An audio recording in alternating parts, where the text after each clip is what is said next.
मिर्जापुर जनपद में की पहचान कालीन की विरासत को संभाल रहे खलील अहमद जी आज हमारे साथ हैं, जिन्हें राष्ट्रपति द्वारा पद्मश्री अवार्ड से भी सम्मानित किया गया है। आज हम आज खास बातचीत करेंगे खलील अहमद जी से।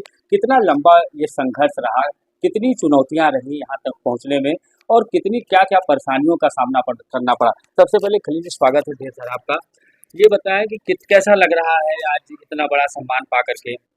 बहुत बढ़िया लग रहा है भाई। कम से कम प्रधानमंत्री गृह मंत्री के राज में हमको सम्मानित किया गया है इतना बड़ा वार से। तो ये बताएं, लंबे समय से आप मिर्जापुर में हस्त निर्मित दरी से जुड़े हुए हैं, कितना चैलेंजिंग रहा मिर्जापुर में ये व्यवसाय। ऐसा है, कम से कम समझ लीजिए कि 8,000 आदमी को हमने जब से काम संभाला हम कर रहे हैं, सिखाया लोगों को। तब भी काम बहुत बढ़ गया, बहुत लोग कर रहे हैं। उस वक्त तो कुछ भी नहीं था, और हमारे बाप दादा करते आए, खानदान करते आए, उसके बाद हम लोग किया, तो बच्चे आज वही काम कर रहे हैं। डिजाइन है, पेंटिंग है, कलर भरना, ये करना है, सारे बच्चे इसी में जुटे हुए हैं। और दिना चीज अच्छा बन रहा है, ताकि ज़्यादा बिके तो ज़्यादा पैसा मिले, कारीगरों को भी काम हो।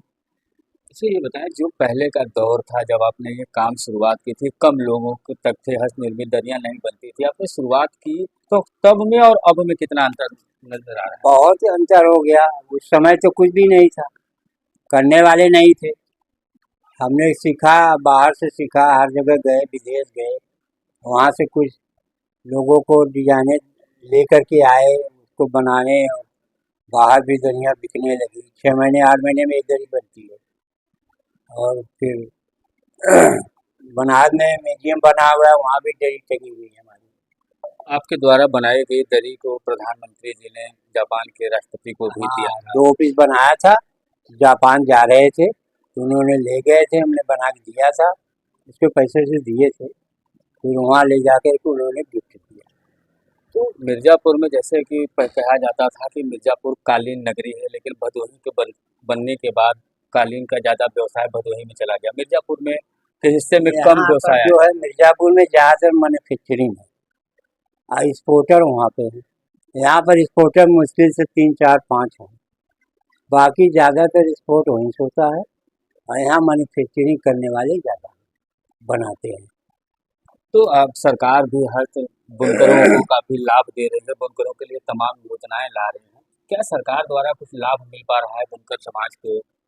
अभी तो नहीं है, देखो उन्होंने वादा किया है कि इसके बारे में हम विचार करेंगे करेंगे आप लोग को, कि काम बढ़ाइए और अच्छी से अच्छी डिजाइनें बनाइए, ताकि जो विदेश में मांग है उस ज़माने की पीरियड, जो मुग़ल के ज़माने की, तो उस ऐसी चीज़ बनाइए जो कि मार्केट से हट के हो, और कारीगरों को भी 2 पैसा ज़्यादा मिले, और माल भी बिके तो अच्छा नाम होगा, काम होगा। उन्होंने कहा है, बात हमसे हुई थी, प्रधानमंत्री से भी, गृह मंत्री से भी दावत दिए थे, हम लोग गए थे, फ़ोटो वोटो खिंचवाए, बैठ के सारी बातें हुई। राष्ट्रपति भवन में उनसे भी बात हुई, तो कहें कि देखेंगे, हम करेंगे आप लोग के लिए कुछ मिर्ज़ापुर में। खैर जी, उत्तर प्रदेश में 6 लोगों को पद्मश्री सम्मान मिला है और अन्य राज्यों में मिला है। तो वहाँ की प्रदेश सरकारें उन लोगों के लिए कुछ आर्थिक सहयोग कर रही है तमाम योजनाओं के माध्यम से। क्या अब तक प्रदेश सरकार की तरफ से आपको कुछ लाभ मिला या कुछ आश्वासन अभी दिया तो गया। ये नहीं, उधर विजन कई साल हो गया, सेंटर मिला था, सेंटर चल रहे थे बच्चों को सिखाने के लिए, चाहे लड़की हो चाहे लड़का सीख रहे थे। उनको पर डे 300 रुपये मिलता था सीखने का, और सिखाने वालों को मास्टर को 1,000 रुपये पर।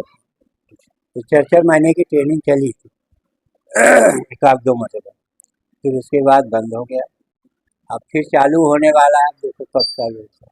क्या कोई आज सरकार की तरफ से कोई फोन आया, मैसेज आया आपके लिए। अभी नहीं, सब आए थे ना यहाँ पे, मुखिया पटेल वगैरह, डीएम वगैरह, बात हुई है, कहें कि हम विचार करेंगे और करेंगे मिर्ज़ापुर के लिए, और आप लोग के लिए जो कुछ हो सकेगा हम करेंगे यहाँ के लिए, ताकि काम बढ़े, कारीगरों को कुछ रोजगार मिले, और सारी बातें हुई थी अच्छा, उन्होंने। अभी अगर वर्तमान समय की बात करें, आप शुरू से ही कालीन व्यवसाय को देख रहे हैं, मजदूरों की संख्या बढ़ी है कि मजदूरों की संख्या कम हुई? कितने मजदूर होंगे आज के डेट में जो इस क्षेत्र से जुड़े हैं? मजदूर तो खैर बहुत है, लेकिन इस समय आने वाली नेशन नहीं कर रही है, क्योंकि उनको उतना इनकम नहीं है, मजदूरी नहीं मिल रहा है, मटेरियल के दाम बढ़ गया, बुनकर बढ़ गए और सब बढ़ गए।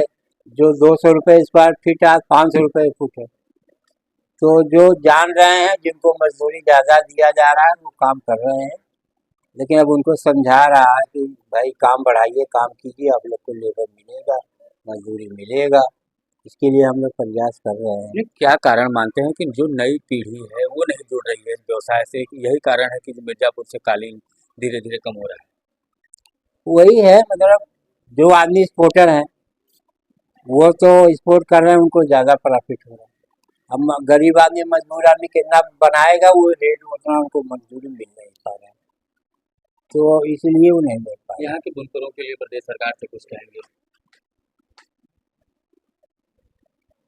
है। यहाँ सब क्या कहें, यहाँ तो सब ऐसे ही है, सबको हमने कह दिया, लेकिन कह रहे हैं कि आगे विचार करेंगे, काम बढ़ेगा, जो कुछ हो सकेगा हम लोग से करेंगे, मगर लेकिन अभी तो कुछ नहीं है, देखो अब आगे क्या होता तो ये हमारे खास शिल्प गुरु खलील अहमद जी, जिन्हें पद्मश्री सम्मान से सम्मानित किया गया है।